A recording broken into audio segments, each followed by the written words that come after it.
Et bonjour à tous, aujourd'hui on se retrouve pour un J'ai lu, j'en parle.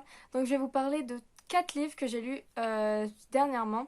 Et donc c'est tous des romances MXM. Et donc c'est des partenariats que j'ai fait avec un auteur et une maison d'édition. Donc je vous en parle tout de suite et je vous préviens que c'est que des romances MXM. Donc si vous adorez ça, tant mieux. Donc le premier livre que j'ai lu c'est Vatique de Natacha Rousseau aux éditions Mix Édition. Et c'est l'histoire de Cornelius, qui est un roi qui gouverne son pays depuis 300 ans quand même. Ça fait pas mal. Et donc son pays s'appelle Vatique. Et là, c'est un pays où la magie est interdite. Alors en fait, les personnages magiques, les elfes, les sorciers et autres, craignent d'aller au palais de justice parce qu'ils peuvent se faire emprisonner et encore plus s'ils vont à la fois puisqu'ils peuvent en mourir. Parce qu'il y a une malédiction qui fait que un personnage, enfin si une personne pleine de magie y entre, il meurt. Et c'est vraiment tout ce que j'ai aimé parce que j'avais envie de me glisser entre les lignes tellement l'auteur écrit bien. J'avais l'impression de voir les paysages de mes propres yeux. Enfin, je voyais même plus ce que je lisais en fait. J'étais vraiment dans l'histoire, je voyais tout. J'avais juste envie de me glisser avec les personnages pour vivre ce qu'ils vivaient et faire leurs rencontres, les connaître encore plus. Surtout le personnage de Oro qui a été un personnage incroyable, vraiment c'est mon personnage préféré. Il est sorcier, il est exotique, il est juste incroyable. Tout son personnage en fait est incroyable. Pour vous dire en fait, il ose aller parler au fils du roi alors que lui il est sorcier donc il est plein de magie. Et il ose aller parler au fils du roi et il tisse une amitié avec Hilaire et bien plus ensuite. Et comment vous expliquer son personnage? C'est Il va dans un pays où la magie est interdite alors que quand il rentre chez lui dans sa petite maison, eh ben, tout est plein de magie. Ses meubles, les tasses, tout est vivant, tout est animé. Et c'est vraiment... Enfin, c'est une des choses que j'ai adoré chez lui parce que vraiment j'ai tout adoré. Sa gentillesse, il a l'air tellement tendre et rassurant. C'est vraiment le genre de personnage que j'adore. Et surtout, les scènes entre lui et Hilaire, c'était vraiment mes scènes préférées. J'attendais que ça dans l'histoire, que ce soit eux. J'ai adoré les autres personnages parce que vraiment, les autres personnages aussi, ils ont leur histoire. Ils ont des points méchants et des points positifs et des points négatifs. Mais même là, on ne va pas dire que c'est tous méchants ou ils sont gentils. Ils sont les deux. Ils sont juste humains, ils ont leur caractère, ils ont leurs défauts, ils ont leurs qualités. Et c'est vraiment ce que j'ai adoré. Tous les personnages sont attachants dans leur façon d'être. Et on a tous envie de les connaître, de savoir ce qu'ils sont et ce qu'ils ont vécu et ce qu'ils vont vivre. Et vraiment, ça a été un livre incroyable pour moi et j'ai vraiment hâte de lire le tome 2. Enfin, j'espère qu'il va sortir bientôt parce que je ne peux plus attendre. Je crois qu'il est en 3 tomes, mais je ne suis pas sûre, donc je vais pas vous l'affirmer parce que j'ai peur de dire une bêtise. Mais ça a été vraiment un coup de cœur et je vous conseille d'aller le lire. Vraiment, c'est vraiment le livre qu'il faut lire.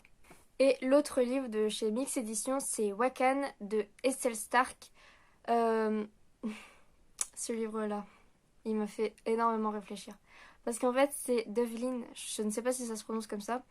C'est Devlin qui est vraiment très doué avec les chevaux. Les chevaux ont aucun secret pour lui. Il participe à des compétitions et tout. Et un jour, il a un accident avec son cheval et il perd la vue. Là, toute sa vie s'arrête. Il a peur des chevaux. Il peut même plus s'approcher des chevaux alors qu'avant, c'était toute sa vie. Et un jour, son meilleur ami va l'emmener dans un petit coin tranquille et là où Logan habite. Et c'est un endroit où il fait des balades à cheval. En fait, c'est un petit endroit où il y a plein de chevaux. Et c'est pas... c'est... Devlin va lui en vouloir 2 secondes. Vraiment, il va lui en vouloir 2 secondes. Parce que Logan, il va tout faire pour que Devlin puisse s'approcher d'un cheval sans avoir peur, pour qu'il puisse, pour qu'il puisse comprendre que même s'il a perdu la vie n'est pas terminée et qu'il peut quand même continuer et qu'il peut réaliser tout ce qu'il veut. C'est pas parce qu'il a perdu, quand même, perdre la vue, c'est un truc qui me fait très peur, mais c'est pas parce qu'il a perdu la vue qu'il peut rien faire, qu'il est assisté, qu'il peut rien faire tout seul. Et c'est vraiment ce que j'ai adoré chez Logan parce que c'est un personnage qui donne de l'espoir et qui donne les moyens de réussir. Il est impatient avec d'autres personnes, vraiment il n'a pas de patience avec les enfants, il peut un peu les gronder quand il monte à cheval. Alors qu'avec Devlin, il est patient, il est compréhensif Et j'avoue que moi aussi, des fois, j'étais «Oh, mais Devline, continue, c'est pas grave!» Et je me rendais pas compte que la perte des yeux, c'est quelque chose d'horrible. Et il y a une phrase qu'il lui a dit qui est restée dans ma tête, c'est comment veux-tu que je réussisse alors que je ne sais même pas où je me trouve? Et c'est vrai, il a perdu les yeux, il sait pas où il se retrouve et pourtant il arrive à faire tant de choses. C'est vraiment un personnage incroyable qui donne de l'espoir et qui fait réfléchir. Il prouve que si on se donne les moyens, on peut tout réussir. Et c'est vraiment un livre que je vous conseille pour cet été, hein, parce que ça se passe en été d'ailleurs. Et voilà, ça a été mon petit coup de cœur il y a quelques jours, parce que je l'ai lu il y a quelques jours, et le tome 2 est sorti il y a 2 jours. Il est sorti cette semaine, et vraiment, je vous conseille d'aller le lire. C'est vraiment un livre qui redonne du courage et qui fait réfléchir, C'est peut-être un petit peu une leçon de morale aussi, je pense. Parce on baisse un peu trop vite les bras, alors que quand on s'en donne les moyens et que même si on pense que c'est impossible, on peut quand même le faire. Et vraiment, c'est le livre qui donne du courage. Je ne sais pas quoi vous dire d'autre que ça, parce que c'est vraiment ce que j'ai ressenti en le lisant. J'ai souligné plein de passages, parce qu'il y avait plein de passages que je me disais, il faut que je les écrive sur une feuille un jour si je suis démotivée, parce que les, l'écriture de l'auteur, tout ce qu'elle disait, c'est vrai, et bah, c'est motivant. Alors, le second livre, je vous le dis tout de suite, si vous êtes sensible aux histoires sur le viol, la séquestration, l'enlèvement d'enfants et tout ce qui englobe ça, je vous propose de sauter à l'autre livre parce que ça risque de pas vous plaire. C'est une romance entre trois hommes aussi et il y a des actes sexuels très explicites. Donc voilà, vous êtes prévenus, c'est bon. Alors, le livre s'appelle Justice of Three de Anna Romeo et je la remercie pour son envoi puisque j'ai adoré ce livre. Les sujets abordés sont très bien abordés. C'est pas ça pour ça en fait. C'est vraiment toute une histoire, toute une vie. Et franchement, je sais que ça arrive à des gens et c'est vraiment horrible de vivre ça. C'est vraiment une chose qui m'énerve, la violence envers d'autres. Alors que enfin, déjà, on ne fait pas de violence envers les autres. Même s'ils méritent toute la violence du monde, on ne fait pas. On ne peut pas faire la justice soi-même, ni vouloir faire du mal à une personne parce qu'on l'aime ou autre. Vraiment, c'est pas. Je trouve pas ça normal, tout simplement. Donc, c'est l'histoire de Gabriel qui s'est fait séquestrer par son petit ami. Et cet homme a aussi enlevé Hugo, le frère de Nelson. Et donc, comment vous expliquer tout ça? Ça va être compliqué de vous faire un résumé parce que vraiment, c'est une lecture assez intense. Donc le policier en charge de cette affaire s'appelle Cédric et il va commencer à être très attaché. Il va vouloir protéger Gabriel parce qu'il quand même il a subi une chose assez horrible. Donc durant cette affaire, Cédric va s'attacher à Gabriel. Ils vont commencer à tisser des liens et bien plus encore puisqu'ils vont tomber amoureux et il y a un autre garçon qui va arriver, donc c'est Nelson qui est soldat et donc le frère de Hugo, le petit garçon qui s'est fait enlever aussi avec Gabriel. Ils ont tous une chose à faire, ils ont tous une justice, ils ont tous une envie de vengeance parce que quand même Gabriel, euh, il s'est fait séquestrer, voilà, hein, c'est vraiment lui, c'est horrible ce qu'il a vécu.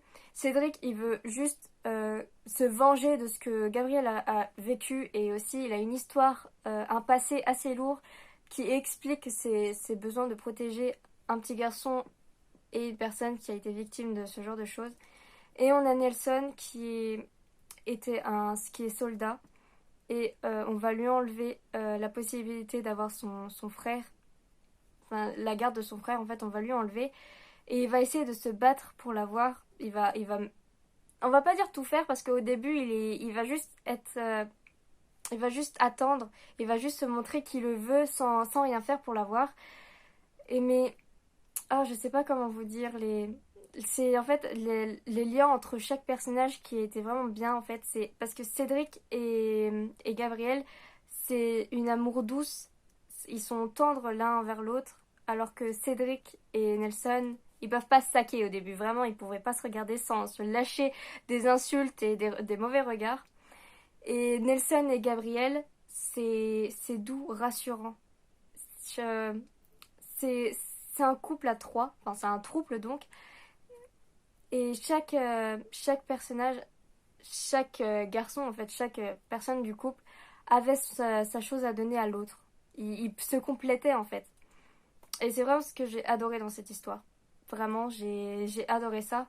C'est les sentiments qu'ils avaient l'un envers l'autre, la différence qu'ils pouvaient ressentir envers l'autre alors que quand même le désir et l'amour étaient là. Donc le dernier livre que j'ai lu c'est Les Passagers de l'hiver de Ève Torellon aux éditions Mix Éditions et ça se passe en 1863 donc dans l'Angleterre victorienne. Et je dois avouer que j'ai eu du mal à me mettre dans l'histoire, j'ai pris au moins une semaine pour lire le début. Je sais pas, j'ai eu un petit blocage et donc j'ai mis du temps à le lire. Sauf qu'une fois que j'ai passé les premières pages et que je suis arrivée dans le passé d'Alan pour savoir ce qui s'était passé, en fait, j'ai commencé à dévorer. Parce que la plume de l'auteur est tellement belle, elle utilise un langage assez soutenu qui fait penser vraiment à l'époque victorienne. On a l'impression que c'est un livre qui vient de cette époque. Et ben, je sais pas, l'histoire à ce moment-là a commencé à vraiment me plaire puisque c'est quand même une romance.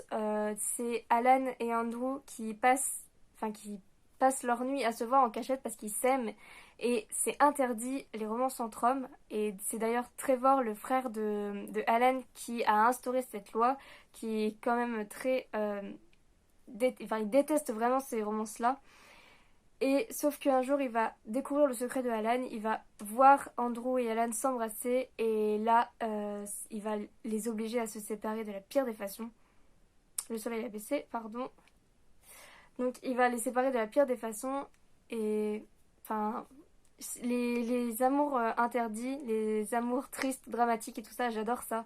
Et vraiment, ce livre, c'est c'est pour ça que je l'aimais, peut-être, c'est sans doute même pour ça que je l'ai adoré. Mais c'est vraiment un livre que je vous conseille si vous aimez cette époque-là, si vous aimez les romances interdites et si vous aimez le fait que le couple soit déjà fait au début de l'histoire parce qu'ils se sont déjà rencontrés, ils s'aiment déjà. C'est vraiment, on arrive en plein dedans en fait, en plein milieu de leur histoire. Et vraiment, c'était vraiment une lecture que j'ai adorée. Même si j'ai mis du temps à rentrer dedans, la suite, je l'ai dévoré. Et il est assez long. Je crois que sur ma Kindle, c'était marqué 10 heures de lecture. Et ben, moi, j'ai mis presque une semaine à le lire. Alors que d'habitude, je suis assez rapide, mais là, j'ai eu du mal avec le début. Mais la fin, vraiment, juste pour le reste, je vous le conseille. Ne vous arrêtez pas aux premières pages. Allez plus loin et vraiment, je vous le conseille. C'est déjà la fin de cette vidéo, je vous remercie de l'avoir regardée et si vous avez lu les mêmes livres que moi, dites-le en commentaire, comme ça on pourra en parler ensemble si vous en avez envie. Et en attendant, n'hésitez pas à liker et à vous abonner. Bye!